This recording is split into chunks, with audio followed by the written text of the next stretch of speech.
नमस्कार, मैं Anisha coming Bharat news में आपका स्वागत करती हूँ। आज मैं महुआ के सिंघाड़ा उत्तरी पंचायत में आई हुई हूँ और यहाँ की मुखिया हैं बेबी देवी जी और उनके साथ देते हैं उनके पतिदेव। आइए बातें करते हैं उनसे और उनके पतिदेव से और जानते हैं कि पिछला 5 सालों का कार्यकाल उनका कैसा रहा, उन्होंने क्या कार्य किए, किस तरह की कठिनाइयाँ आई और किन कार्यों को बहुत सफलतापूर्वक उन्होंने पूरा कर लिया। नमस्कार सर। आपका नाम सर? सरोज कुमार। आप मैम के कार्यों को देख रेख करते हैं? यहाँ मैम भी करती हैं, ज़्यादा कदा हम भी देख लेते हैं उनके पास में। मैम आपका तो जो है सो घर और बाहर दोनों संभालना होता है, तो कैसे निभाती हैं इसको? कुछ हम निभा लेते हैं, कुछ पतिदेव ही कर लेते हैं। तो अब मैम का 5 साल का कार्यकाल पूरा होने पे है, तो इस कार्यकाल कैसा रहा ये कार्यकाल? ये कार्यकाल ठीक रहा। सरकार की जो कल्याणकारी योजना थी और विकास का भी था, सब बखूबी हम लोगों ने निर्वहन किया। सबसे अच्छा 7 निश्चय योजना रहा। ग्रामीण क्षेत्र में पिछले ही साल बिहार में जो थी तो थी, हम लोगों के ज़िला में और इस इलाके में बहुत पानी की संकट हो गई थी। तो नल जल योजना से बहुत माने समाधान हुआ। ग्रामीण क्षेत्र में 50, 60, 70, 80 फीट पे ही चापाकल प्रायः लोग मैंने गड़वा लेते हैं, तो पानी उसका दूषित हो चुका है। इसलिए नल जल सबसे अच्छा रहा प्रोजेक्ट इनका, लेकिन उसको सफल होने में थोड़ा समय लगेगा। समय इसलिए लगेगा कि गांव को शहर बनने में थोड़ा समय लगेगा। गांव गांव होता है, शहर शहर है, तो यहाँ के लोगों को धीरे धीरे आदत लग जाएगी कि नल से पानी पीना है। अभी बहुत सारे लोग कहते हैं कि हम नहीं पिएंगे पानी नल का, इसलिए नहीं पीना चाहते हैं कि उनको लगता है कि वो पानी कैसा है, नहीं है ये चापाकल का शुद्ध पानी है, हम चलो भाई हैंडल मारे पानी गिरा हुआ। तो ये सब परंपरा से बंधे लोग हैं, लेकिन ये सक्सेस रहा। सरकार का उद्देश्य अच्छा है। आपका 5 साल का कार्यकाल काफ़ी कठिनाइयों भरा रहा। कठिनाई तो मतलब होता ही है, तो ये तो सामाजिक सरोकार के काम में तो परेशानी होती ही है। व्यक्तिगत रूप से हमने कठिनाई नहीं महसूस किया। हम लोग शौक से आए थे जन सेवा करने, हम लोगों ने जन सेवा किया है, अच्छे से किया है और अपने किए काम पे संतुष्ट हैं कि हमने जो अच्छा समझा किया और जितना संभव हो सका हमने समय दिया। सरकार अगला चुनाव जो है ईवीएम से कराने का सोच रही है, इस पे आपका क्या मत है? ग्रामीण क्षेत्र है, अभी ऐसे विधानसभा का चुनाव हुआ है, ईवीएम के द्वारा लोगों ने मत अपना दिया है, वोटर परसेंटेज भी सही रहा है। तो चूँकि एक साथ पंचायत में 6 पद का चुनाव होता है, मुखिया, सरपंच, पंचायत समिति, वार्ड, पंच का कैबिनेट, तो ये जिला पंचायत, तो ये सब के कारण कठिनाइयाँ बढ़ेगी। ईवीएम की संख्या ज़्यादा रहेगी। मैंने अशिक्षा है अभी गांव में भी, जो पुराने ज़माने के लोग हैं वो समझेंगे कि भाई एक जगह अंगूठा लगाए चल दिए, 5 जगह खाली रह जाएगा। ऐसा भी हो सकता है, इसकी संख्या ज़्यादा होगी। यही तो इसके लिए क्या आपने कोई रणनीति तय की है? हम लोग भी प्रयास करेंगे, क्योंकि उम्मीदवार होने के नाते कि वोट खराब नहीं हो, और सरकार की तरफ से भी है कि घर घर जाके प्रचार किया जा रहा है और बताया जा रहा है, उनकी भी वो लगी है कि ईवीएम से ही वोट हो। तो उसमें ईवीएम से बहुत सारी जो परेशानी होती थी, जो दबंग होते थे वो बूथ कैप्चर कर लेते थे, बैलेट पेपर फाड़ देते थे, तो ये सब ढंग की शिकवा शिकायत नहीं हुई। तो वह एक प्रकार से सही भी है। इस बार परेशानी होगी, अगले बार से सब लोग बड़े सिस्टम में आ जाएगा। ये आपने अपने कार्यकाल के दौरान शिक्षा, स्वास्थ्य, इन सब के लिए क्या कार्य किए? शिक्षा के क्षेत्र में तो दखलंदाजी जनप्रतिनिधि का नहीं, बीआरसी से ही गाइड होते हैं वो लोग। ऐसे प्रतिनिधि होने के नाते ज़्यादा कदा हम लोग स्कूल में गए हैं, लेकिन पहले उनकी हाज़िरी ली जाती थी, मुखिया के द्वारा ही टीचर की हाज़िरी ली जाती थी, तो उनको भय बना रहता था। लेकिन बीआरसी के माध्यम से स्कूल संचालित किया जा रहा है, तो वो लोग अब भय मुक्त हो गए, क्योंकि जनप्रतिनिधि, स्थानीय जनप्रतिनिधि का कोई अधिकार नहीं है कि उनके हाजिरी को काट सकें, उनका एब्सेंटी बना सकें।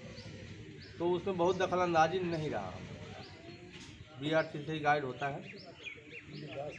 और स्वास्थ्य संबंधी अगर बात करें तो स्वास्थ्य केंद्र होगा ही? स्वास्थ्य केंद्र है, स्वास्थ्य उपकेंद्र है, उसमें एनएम की हाँ चला, उसमें दखलंदाजी था, उनकी एब्सेंटी हमारे यहाँ से बनती थी, तो वो नियमतः काम किए हैं। वहाँ दवाएं उपलब्ध हो हाँ जाती उपलब्ध हैं है, समय पे? डॉक्टर भी हैं पोस्टेड हैं शर्मा जी, वो भी आए गए हैं सब। सब तरह की एनएम दवा- का एब्सेंटी मुखिया के द्वारा बनाया जाता है, तो मुखिया से उनको भय है। मास्टर लोग की एब्सेंटी अब नहीं बनती है, तो मास्टर लोग भय मुक्त हो गए जनप्रतिनिधि से, उनका कोई रोल नहीं रहा, तो वो फिर कोई भय नहीं है उनको, तो गाइड होते हैं महुआ से, बीआरसी से। अभी मुखिया के तौर पे महिला मुखिया हैं, तो महिलाओं की सुरक्षा की बात करूं या महिलाओं के विकास की बात करूं, तो कुछ खास कदम मैडम ने उठाया हो? इन महिलाओं के प्रति तो जागरूक रहती हैं, क्योंकि महिला मुखिया हैं, तो हम लोग ऐसा प्रयास किए हैं कि महिलाओं को ज़्यादा से ज़्यादा सुविधा मिल सके।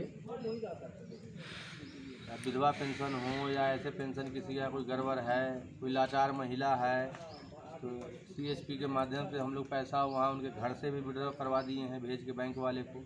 ऐसा हम लोग ने प्रयास किया है।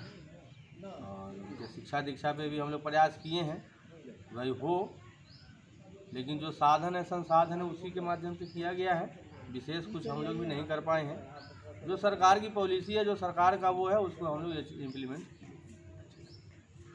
महिलाओं की सुरक्षा की अगर बात करूं, तो आपके पंचायत में क्या महिलाएं सुरक्षित हैं और किस हद तक सुरक्षित हैं? महिलाएं तो सुरक्षित हैं 100% महिलाएं यहाँ सुरक्षित है। और समाज ग्रामीण क्षेत्र होते हुए भी जो हमारा पंचायत है बहुत डेवलप पंचायत है। ग्रामीण क्षेत्र में बहुत ही माने तो यहाँ सभी जाति के लोग, सभी वर्ण के लोग रहते हैं, लेकिन कहीं कोई वो नहीं है कंफ्यूजन कि वो किसी जाति का वो जाति का है, और ऐसा कुछ यहाँ भेदभाव नहीं। इसलिए यहाँ महिलाएं सुरक्षित है। हमारे गांव में 2 हाई स्कूल है, कॉलेज है, लेकिन सब सुचारू रूप से संचालन। भ्रष्टाचार पे कुछ कहना चाहेंगे? भ्रष्टाचार अब शिष्टाचार हो गया, और वर्तमान सरकार में उसको बंद होना संभव नहीं दिख रहा है, वो चलते रहे। नीतीश जी का पकड़ नौकरशाहों पे नहीं, वर्तमान समय विगत 2-3 साल 4 साल से उन पे नहीं है। पहली बार जब मुख्यमंत्री बने थे अच्छी पकड़ थी, दोबारा में भी कुछ हद तक ठीक था, तीसरा बार तो नाश हुआ, और इस बार सत्यानाश हो जाए। अफसरशाही पे कोई कंट्रोल नहीं। आपके इस कार्यकाल के दौरान एक बहुत बड़ी महामारी जिसे पूरी दुनिया ने सामना किया, कोरोना आया, उसका सामना आप लोगों ने कैसे अपनी पंचायत में किया? हम लोग विशेष रूप से बहुत डट के मुकाबला किए, लोगों को जागरूक किए, घर घर सैनिटाइज कराए, मास्क बांटे, साबुन बांटे, और क्वारंटाइन सेंटर भी था हमारे गांव में। 2 सेंटर था, कॉलेज में था, हाई स्कूल में था क्वारंटाइन सेंटर।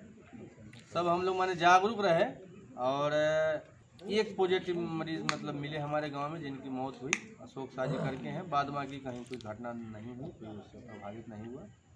बखूबी हम लोग उसको बचाव मैंने जागरूकता भी फैला के बचाव किए, और लोग भी जागरूक हैं। तो अधिकांश क्वारंटाइन सेंटर में ये शिकायत आता था खाना नहीं मिल रहा है, बाथरूम की व्यवस्था गड़बड़ है, तो क्या आप लोग के यहाँ ऐसा भी किसी तरह की समस्या आई थी? उसका सुधार करा दिया गया।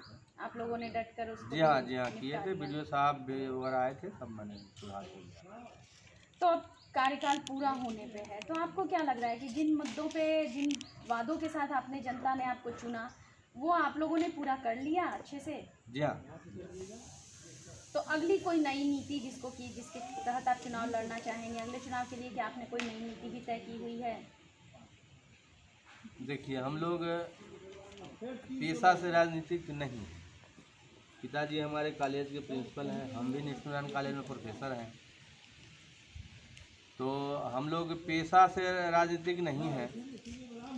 एक घटना बस हम लोग मैंने मुखिया का पद स्वीकार कर लिए, लोगों ने दे दिया। वर्तमान समय में बहुत अच्छा ये काम नहीं, इसलिए हम लोग विचार करेंगे कि चुनाव लड़ना है या नहीं लड़ना है। हाँ, हमने जो घोषणा किया, हमने जो वादा किया, हमने उसका बखूबी निर्वहन किया, खूब डट के किया, खूब अच्छा से पंचायत चलाया, भ्रष्टाचार पे अंकुश किया, जो संभव हुआ भरसक हमने कोशिश किया। अच्छा रहा कार्यकाल। आगे पे हम लोग विचार करेंगे कि काम अच्छे लोगों का नहीं है। इस तरह हमने देखा कि बेबी जी अपने पति के साथ मिलकर अपने कार्यकाल को पूरा कर लिए, और बहुत सारी सी कठिनाइयाँ आई, फिर भी उनके पति ने उनका साथ दे करके उनके इस कार्यकाल को बहुत ही अच्छे ढंग से पूरा करा दिया। ऐसी तमाम तरह की खबरों के लिए बने रहिए कमिंग भारत न्यूज़ के साथ। और अगर अभी तक आपने लाइक, सब्सक्राइब और शेयर ना किया है तो जल्द से जल्द लाइक